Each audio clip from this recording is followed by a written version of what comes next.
सुप्रभात। कक्षा 12 की प्रिय छात्राओं, ये हिंदी विषय की कक्षा है और हिंदी विषय में हम लोग हिंदी पद्य साहित्य का इतिहास पढ़ रहे हैं। इसमें आधुनिक काल में छायावादी युग का अध्ययन हम लोग कर चुके हैं। आज उससे आगे छायावादोत्तर युग पढ़ेंगे और इससे संबंधित कुछ प्रश्न भी हम आपको देंगे, जिसको कि आपको अपनी कॉपी में करना है और करके दिखाना है। जो प्रश्न हम देंगे केवल आप उन्हें करिएगा।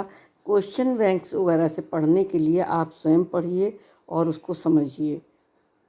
उसको जब मैं क्लास में कराऊंगी तब आप उसको करिएगा। अभी आप जो दे रहे हैं उसी को करिएगा। ठीक है बच्चों, चलिए। छायावादी युग के बाद छायावादोत्तर युग आया और इसमें प्रगतिवादी और जो प्रयोगवादी युग था, इसे छायावादोत्तर युग कहा गया है। उसके बाद नई कविता का प्रारंभ हुआ था।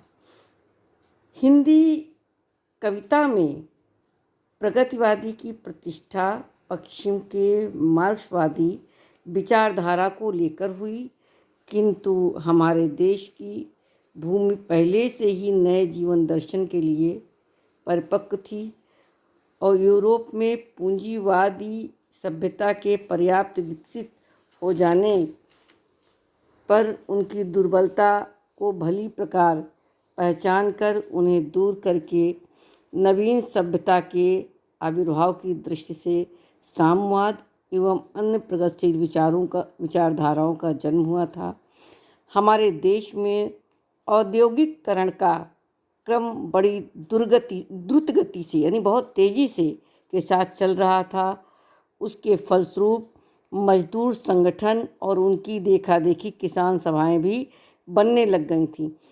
सन 1917 में रूस में की राज्य क्रांति के अनंतर सोवियत शासन स्थापित हो जाने पर भारतीय बुद्धिवादी भी सर्वहारा वर्ग को संगठित करके जन क्रांति की बात सोचने लगा था और पंडित जवाहरलाल नेहरू, रविन्द्रनाथ ठाकुर जैसे महापुरुषों ने भी रूसी क्रांति और सोवियत शासन को अभिनंदन किया था।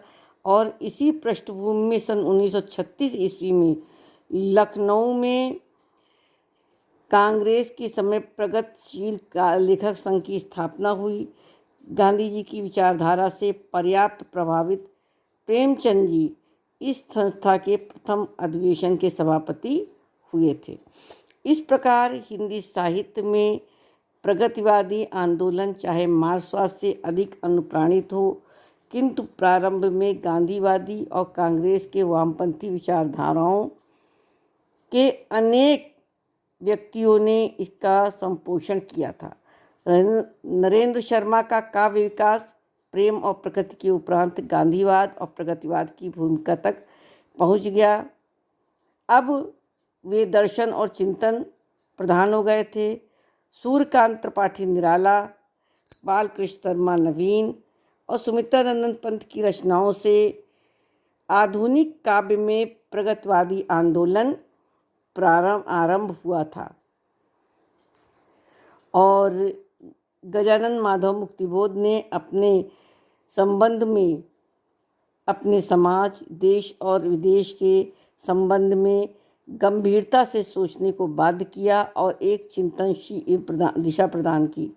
रामधारी सिंह दिनकर ने इनके क्रांतिकारी पक्ष को वाणी दी और रामेश्वर शुक्ल, अंचल शिवमंगल सिंह सुमन, रामविलास शर्मा की रचनाओं से उसका स्वरूप और निखरा। प्रगतिवाद के साथ साथ मनुष्य के मन में यथार्थ को अभिव्यक्त करने वाली प्रयोगवादी काव्यधारा भी सच्चिदानंद हीरानंद वात्स्यायन आगे के नेतृत्व में प्रभावित हुई। इस धारा के कवियों का प्रारंभ में फ्रायड के मनोविश्लेषण सिद्धांतवाद का प्रभाव विशेष रूप से था। सन 1943 में आगे ने अपनी पीढ़ी के 6 कवियों से तार सप्तक का प्रकाशन किया और इस काव्यधारा को प्रयोगवाद की संज्ञा दी गई।